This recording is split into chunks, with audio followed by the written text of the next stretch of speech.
Now we can tag people. All right, so for those of you that are on live, my apologies, had some internet problems. So let's just get everybody tagged up so you can see that we've gone live. And then if anybody saw that first live that we did just about a minute ago, it was only 20-30 seconds, I'll get that one deleted from the group so that we don't have any confusion. Okay, almost there. Group's growing. We're up to 71 members in the group. So even though we are near the end, it is still continuing to grow, which is a good sign. It tells me that all of you are having a great experience and that you are sharing that experience with all your friends. And that is what this is all about. I'm going to need your help here in the next few days to hear exactly what's been working well for you. We'll talk about that more in the coming days here for that final week. But before we get started, wanted to just address a couple more questions that have come through to the group, because yesterday we were talking about back pain. And I think in this case, let's kind of back up and define what mobility is in the first place and why we're even here doing this 30-day mobility challenge. And so oftentimes the words mobility and flexibility are used interchangeably, but they are different things. Okay, flexibility, I define flexibility as the ability for our body to move and stretch. Okay? Mobility, on the other hand, is our ability to use that flex and stretch. Okay? And there's a big difference there.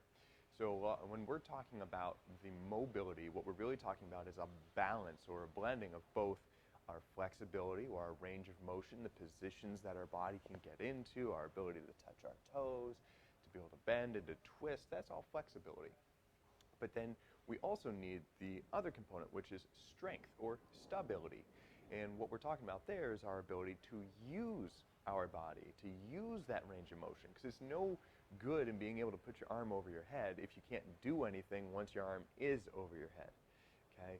And that's where mobility comes in. Mobility is both the combination of flexibility and of stability. And when you bring them together, then you get really good things that happen. Now, when we're talking about back pain, a few of you have mentioned that, okay, I'm getting lower back pain, and what may be happening is that we have stiffness in the hips or in the chest and shoulders that we need to make more flexible. But at the same time, if we simply improve the flexibility in the hips and the chest and shoulders without creating strength and stability in the core, now we have a problem. So being too tight is just as much of a problem as being not strong enough. And so we're kind of doing both of these at the same time. So as we move forward into this final, just about a week now, we have just about a week left of this 30-day challenge, one of the things that we want to really focus on is our muscle activation when doing these exercises, the squeezing or the contracting of our body, because that's what creates the stability or the strength component to protect ourselves from becoming over-flexible. And especially for those of you that have had back problems, where maybe you have back problems because your hips and chest are tight. Well, you don't necessarily experience those problems because your body's protecting you. Your body says, look, let's stiffen up these hips and let's stiffen up our chest and shoulders so that our lower back can't move. And now that we're getting our hips and our chest and shoulders to move, there's nothing stabilizing the lower back, which creates vulnerability, and now we can feel some of those things that are happening. So we have to create stability or muscular contraction while moving around. And so over this last week, the thing I want to really focus on is actually going and diving into the routine and getting a good sweat, because the power warm-up should warm you up. If you do this properly, you should almost be sweating by the end of it. It's not supposed to be easy, because every day that we get better, we can then do a little bit more. And so it's always scalable. We always want to get to that point of like, okay, we're doing it, we're breathing when we're done. Whew, I got a little glisten going on. And that's our goal here for this final week, is to incorporate the breath with the power stretch. And when we incorporate power breathing with power stretching, it unites the physical and the mental, and then we get a holistic approach to mobility. And our mobility is the ability to use our body at any time, any situation, anywhere, at a moment's notice, because that is human nature. So let's get after it. Let's see if we can get a little sweat on this morning. We're going to balance on one leg, knee nice and high, grab that forearm. I'm going to close my eyes. I'm going to squeeze that forearm, hand and foot circles, coordinating the hand and the foot together, and then we change directions and do as many or as few as you need to create that change. Like I'm going to do a few extra because there's a little knot right here in my forearm. There it goes. Now it's broken up, so I can switch sides. Switch sides, regain my balance, close my eyes again, change directions. Fantastic. Now we're going to go into our shoulder circles. We're pushing down in the meaty part of our trap muscles up here by the neck and the shoulder. They're feeling much better than they were just 23 days ago. Just continually breaking them up a little bit every day. We want nice supple tissues.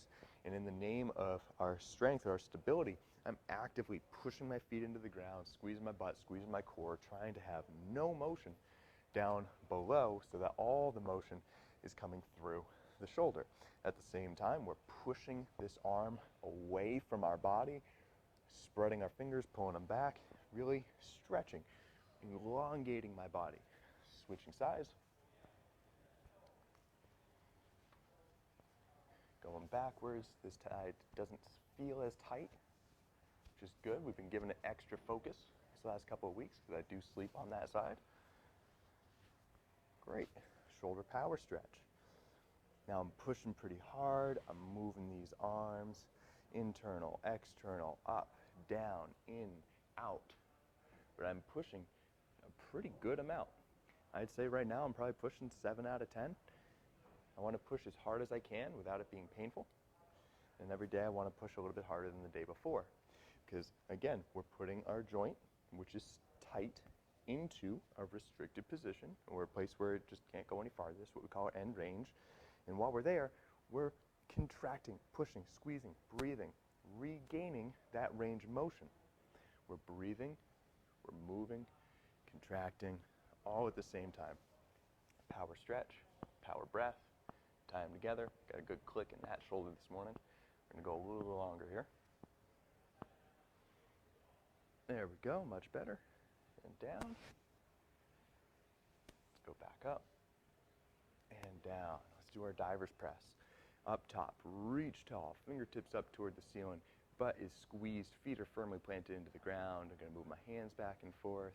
I'm going to rotate them open and close. Pressing the whole time. This entire routine, we are pressing and squeezing, pushing and pulling our body. Okay, so on the surface it doesn't look like much, but just continual work. And that's where one of the big benefits comes from, is we are getting our body to activate. Something that's incredibly important first thing in the morning. Sets us up for success throughout the rest of the day. Now, after we do these flip downs and we move into our toe touch sky reach, this is where those of you that have had some back sensitivity just need to be cautious. Good news is your lower back is designed to move forwards and backwards. It's just not designed to twist or bend sideways. Okay? So we want to go slow here. This is why we open up our chest first. We open up our chest and shoulders to free up the spine so that we can do things like our toe touch and sky reach to get that back starting to loosen up. You don't have to go as fast as I'm going. You don't have to go as deep as I'm going. And we've said that from day one. Always work within what your body will allow you to do. And the more you do this, the more your body will tell you what you can and can't do. But you'll also discover how to go just a little bit farther than you did the day before. All right, now everybody's favorite.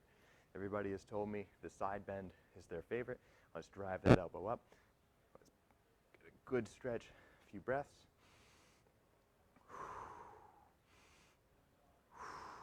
Switch sides.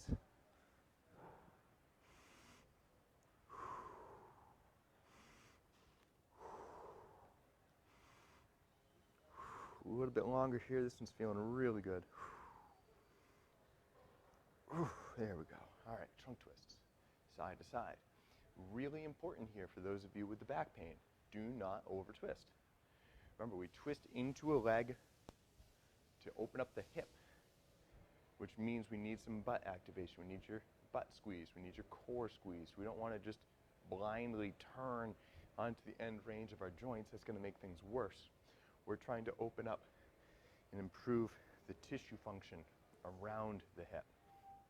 So as we turn in, we're a little bit loose to create that turn, but then we contract and squeeze against it to help improve that range of motion. Okay, and then we bend over, we keep those knees out. And now again, we're turning on our hips. My lower back should be doing very little. My hips are moving, my upper back and my shoulders and chest are moving. Lower back is staying pretty still. Now we go into our hips, pull this leg up, push it away, pull it in, push it away, pull it in, push it away, and then we send it behind us. Samson lunge, hips square, heels off the ground, butt squeezed, push this leg back, nice big stretch right here in the front of the hip. I'm going to turn a little bit and reach up and over. I'm not sacrificing this stretch here to get anything else. This is the primary stretch, is the front of the hip. Secondary becomes lower part of the back, and tertiary becomes the side and the upper body. Switch sides, knee up into the chest, push it away, knee in, push it away, knee in, push it away, knee in, push it away. There we go. Behind us, split stance, square hips, back leg drives down, feel that stretch in the front, tuck, lean, heels off the ground, hang out, breathe.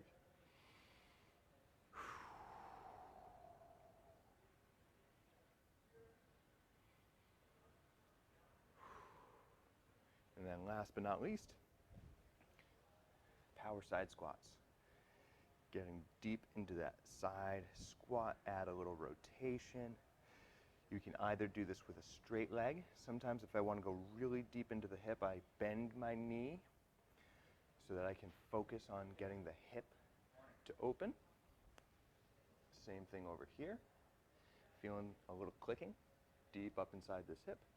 I can add a little bit more motion by bending my knee, or I can focus on some different spots by keeping that knee straight. We never want stress on the knee. We always want this to be focusing on the hip.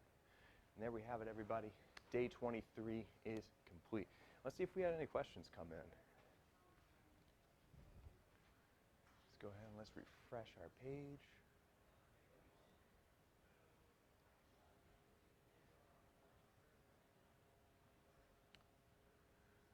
Got a couple hashtag lives. Love the side bend, exclamation point. Yep, that seems to be a very popular one. Everybody has wrote in saying, out of everything, that's the one that you feel the most. We'll give it just another second because I know there's a delay between you and me. Let's check, see if anything popped up on this side. All right, looks like all the questions are in for the day. Hopefully that means I did a pretty good job of answering them. But as always, for those of you that aren't on the live, make sure when you re-watch, down in the comments below, hashtag replay, and then any questions that you might have, because those questions are what makes this community. Otherwise, I'll see you all tomorrow for day 24. Move better, play better.